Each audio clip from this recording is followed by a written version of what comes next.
करण सोनावणेची picture अभी बाकी है मेरे दोस्त ही पोस्ट सध्या व्हायरल होते. चाहत्यांना प्रश्न पडलाय की नेमकी करण घराबाहेर झालाय की नाही, की कुठल्या एका स्पेशल रूम मध्ये आहे. तर जाणून घेऊयात या व्हिडिओमध्ये. तर कलर्स मराठीवरील बिग बॉसचं नवीन पर्व सुरू आहे आणि कालच्या एपिसोडमध्ये म्हणजे भाऊचं धक्क्या स्पेशल एपिसोडमध्ये करण सोनावणे आणि आयुष हे दोघं घराबाहेर झाले डबल इव्हिक्शनमुळे. आणि अशातच आयुषने तर पोस्ट शेअर केली आहे की तो घरी पोचला. त्याच्या मित्रांनी आणि फॅमिलीनी त्याचं ग्रँड असं वेलकम सुद्धा केलं. पण सध्या सोशल मीडियावर चर्चा आहे ती म्हणजे करण सोनावणेच्या एका पोस्टची. अगदी बाहेर पडताच करण सोनावणेने त्याच्या इंस्टाग्रामवर एक स्टोरी पोस्ट केली, ती म्हणजे पिक्चर अभी बाकी है मेरे दोस्त.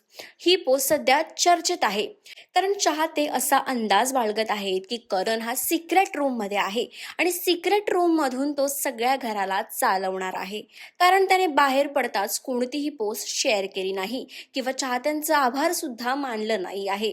आणि अशातच आता सध्या सोशल मीडियावर चर्चा आहे की नेमकी करण गेला कुठे, की करण सिक्रेट रूम मध्ये आहे.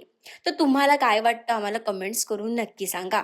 आणि अशाच सगळ्या लेटेस्ट अपडेटसाठी टेली रिपोर्टर मराठीला सबस्क्राईब करायला विसरू नका.